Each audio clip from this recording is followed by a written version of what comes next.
There comes a time in every man's life when the silence around him becomes deafening, friends vanish, family turns cold, doors close, opportunities fade like the last rays of a setting sun, and in that darkness he realizes he is alone. But what the world calls loneliness, heaven calls preparation. Isolation is not a punishment. It is a sacred process, often misunderstood. When a man is pulled away from the crowd, separated from familiar faces and daily distractions, something greater is happening. It is not rejection, it is redirection. God does not isolate to destroy, He isolates to develop. In moments when everything seems still and silent, that is where realignment begins. The noise of the world fades so that the voice of God can rise. The opinions of others grow faint so that the truth can echo louder within. It is in isolation where a man begins to see clearly, not with his eyes, but with his spirit. When life removes people from your side, it often means the journey ahead requires solitude. Not everyone can walk with you into the next chapter. Some were only meant to be in a scene, not the whole story. So, when they walk away, or you find yourself walking alone, don't panic, pay attention. You are being aligned with purpose, aligned with truth, aligned with divine timing. The crowd may offer comfort, but it is in isolation that calling is clarified. A man cannot hear his destiny over the noise of the crowd. He must step away, sit in the stillness, and listen for the whisper of God. In that space where no one checks in and no one calls is where you meet yourself. You confront your fears, you see your flaws. You face your doubts. There is no more hiding, no more pretending. Isolation forces honesty. It demands reflection, and most importantly, it opens the door for transformation. Many great men were not shaped in the spotlight, but in solitude. Before David was king, he was alone with sheep. Before Joseph ruled, he sat in a prison. Before Christ led, he fasted in the wilderness. Isolation is not a detour. It is a divine strategy. You are not losing your mind. You are not being punished. You are not forgotten. You are being made. God is cutting off the extra weight so you can carry the glory that's coming. He is silencing the outer world so your inner world can be renewed. You cannot be poured into while you're constantly being pulled on. Sometimes God removes the hands reaching for you so that you will reach for Him. This is the season where the roots grow deep, even if the branches look bare. Isolation teaches dependence, not on people, but on God. It reminds you that success without soul is emptiness, and popularity without peace is noise. So trust the silence, embrace the solitude, because this isolation is not the end. It is the alignment before the elevation. Loneliness is not a void, it is a classroom. It is not the absence of people, but the presence of preparation. When a man finds himself alone, separated from familiar voices and everyday comforts, he is not being punished, he is being positioned. The wilderness is not a place of waste, it is a place of wisdom. It strips away distractions, leaving only the raw materials of growth, pain, silence, truth, and faith. In this sacred space, lessons are not taught by teachers, but revealed through experience. The wilderness becomes the chalkboard where destiny is written, and loneliness is the seat where one begins to understand who he truly is. In the wilderness, there are no crowds to cheer for you, no applause to validate you. All you have is your thoughts, your fears, your hopes, and your faith. You wrestle with your purpose, you question your worth, and in those quiet, uncomfortable moments, your character is forged. What once seemed like abandonment now reveals itself as advancement. The man who learns in loneliness walks with a kind of strength that cannot be faked. He has faced the silence and did not run from it. He has battled doubt and came out with vision. He has walked through emptiness and emerged filled with clarity. That is the power of the wilderness. It doesn't destroy, it defines. The wilderness classroom does not rush the process. There are no shortcuts in isolation. It is a slow, refining fire that burns away pride, entitlement, insecurity, and dependence on man. It teaches patience. It teaches resilience. It teaches how to pray with sincerity, how to listen with humility, and how to walk when no one is watching. Loneliness teaches a man that his strength does not come from who walks beside him, but from who walks within him. It builds the kind of foundation that can weather storms, criticism, failure, and temptation. Without the wilderness, you would not be ready for the weight of the blessing. Many of the greatest lessons are not learned when surrounded by people, but when separated from them. Moses learned who he was on the backside of the desert. Elijah heard God not in the fire or wind, but in a whisper during his solitude. Even Jesus retreated into the wilderness before beginning his public mission. There is something holy about being hidden. When you're alone, you learn to lean, not on others, but on God. You discover that your source of strength isn't applause, but assurance. You see that the wilderness is not a place you pass through. It's a place that passes through you and changes you forever. So do not despise the loneliness. Do not rush out of the wilderness. Sit in the stillness, because the lessons you learn here will prepare you for the life that waits beyond. The wilderness does not come to break you. It comes to build you.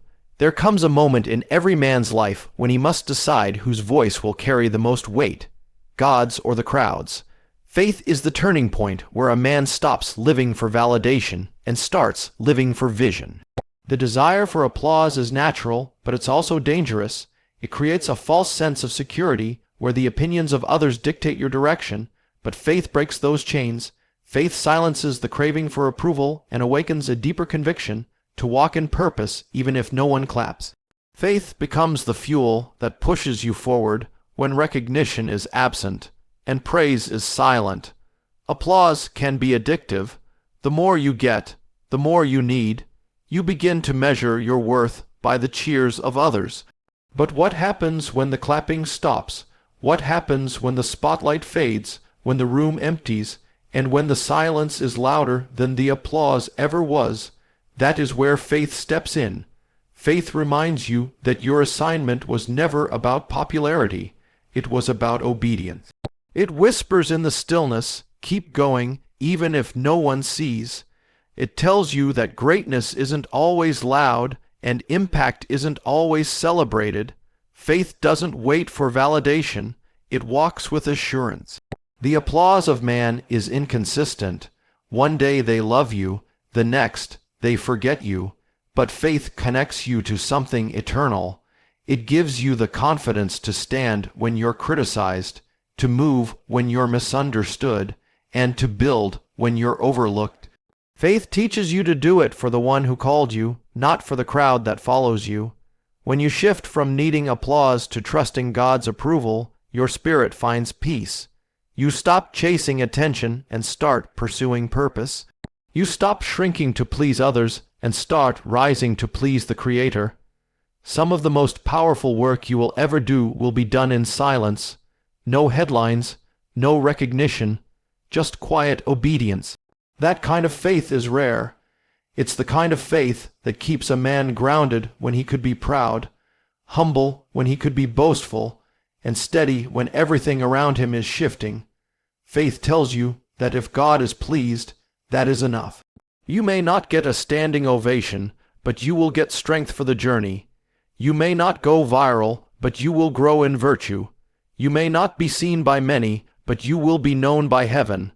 Living for applause is exhausting, but living by faith is freeing. You are no longer performing, you are becoming. You are no longer striving to impress. You are walking to fulfill. The man who is ruled by applause will always be a prisoner to public opinion, but the man who is led by faith will always walk in true freedom. When faith replaces the need for applause, you become unshakable, because you no longer need the world to tell you who you are. You already know. Pain is not the enemy. It is the process. It may arrive uninvited, but it never leaves empty-handed. Every man who has walked in true power has first walked through deep pain. There is a sacred connection between suffering and strength. The trials you endure aren't designed to break you. They are crafted to build you. They shape your resilience, test your endurance, and sharpen your character.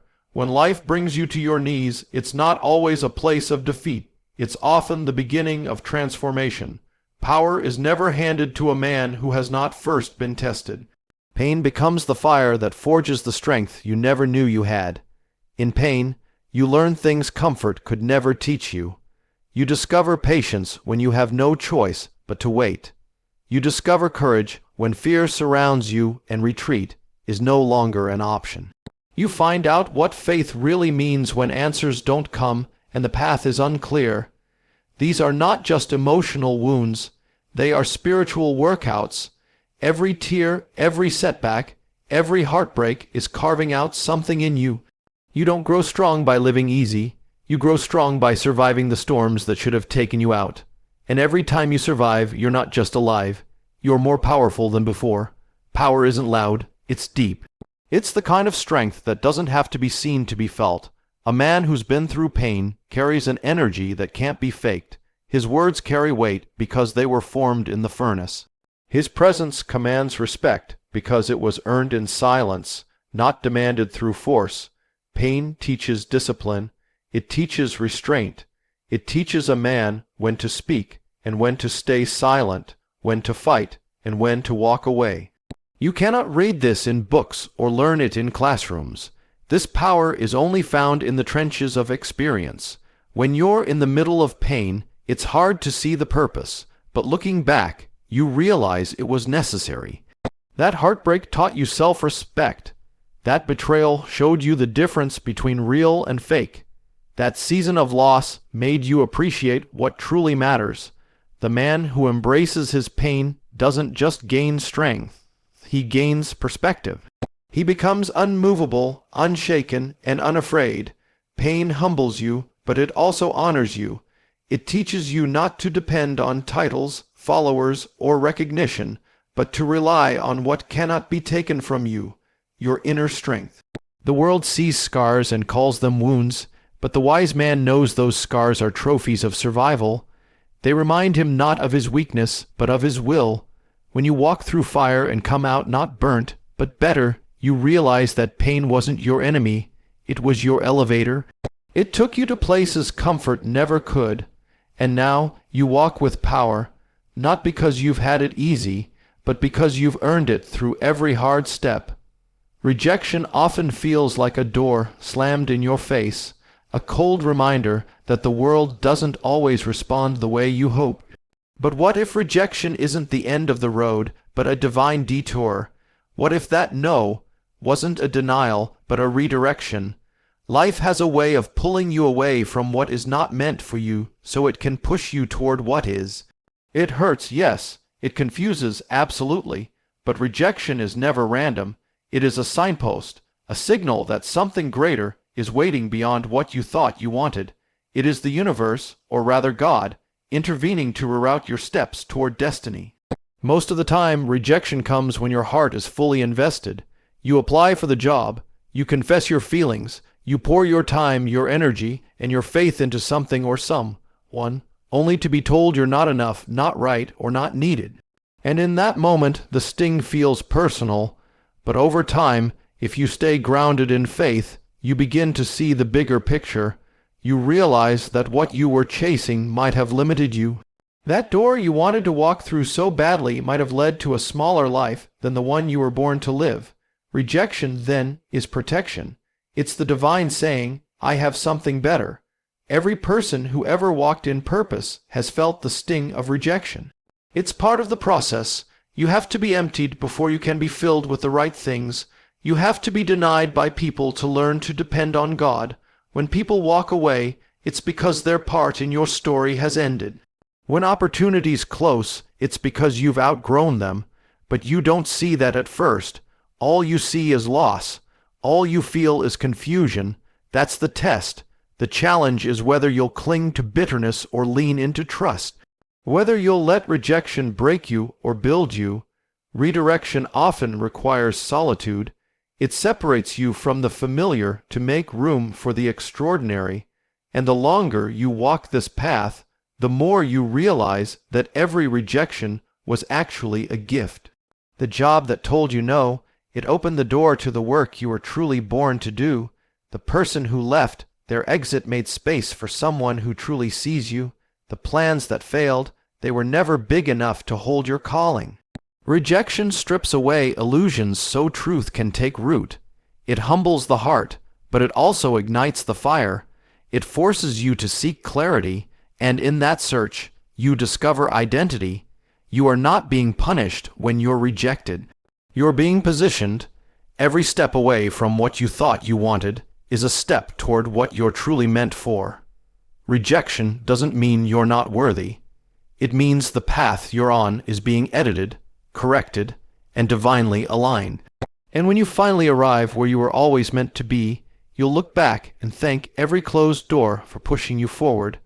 There comes a point in every man's life when he stands face to face with emptiness. Not the emptiness of things, but the emptiness of the soul. The people he trusted disappear. The plans he built fall apart. The achievements he chased feel hollow. And in that quiet place, when everything else is stripped away, he is left with one truth: God alone is enough. It doesn't come as a loud revelation. It arrives in the stillness, in the silence, in the sacred moments when a man realizes that everything and everyone else is temporary. Friends may come and go. Wealth may rise and fall. Status may shift with the wind, but the presence of God remains constant, unshaken, and unwavering. It is only when you lose the world's approval that you learn to treasure heaven's attention. When you're no longer distracted by applause or entangled in opinions, you can finally hear the voice that truly matters. The world teaches us to fill our lives with more success, more affirmation, more validation. But God calls us to something deeper, something stronger, something eternal. He does not need noise to make His presence known. He moves quietly, faithfully, consistently. And when you've been broken enough to stop reaching outward, you begin to reach upward. And in that stretch, you realize that God is not only present, He is enough. God doesn't just fill the gaps, He becomes the foundation. He becomes the source of strength when your body is tired, the source of wisdom when your mind is overwhelmed, the source of peace when your heart is troubled. When you learn to live in the presence of God alone, your life becomes anchored. You're no longer tossed by every wave of opinion, no longer shaken by temporary losses, no longer driven by fear of rejection. Because the man who knows God is with him has nothing to prove and nothing to fear. He walks with quiet confidence, with steady purpose, and with unshakable peace. There is a difference between knowing about God and truly knowing that God is enough. The former is intellectual, the latter is transformational. It's something you can't fake or force. It's something forged in lonely nights, unanswered prayers, and seasons of waiting. It's built when God is all you have, and you realize He is all you ever needed.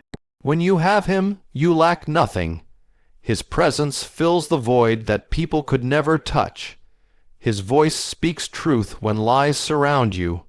His grace carries you when your strength is gone, and His love heals wounds that time cannot reach.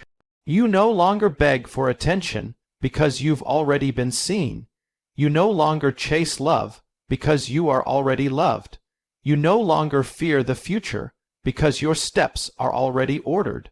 When God becomes your source, you are never truly alone. You are never truly empty. You are never truly without. The moment you realize that God alone is enough is the moment you become truly free.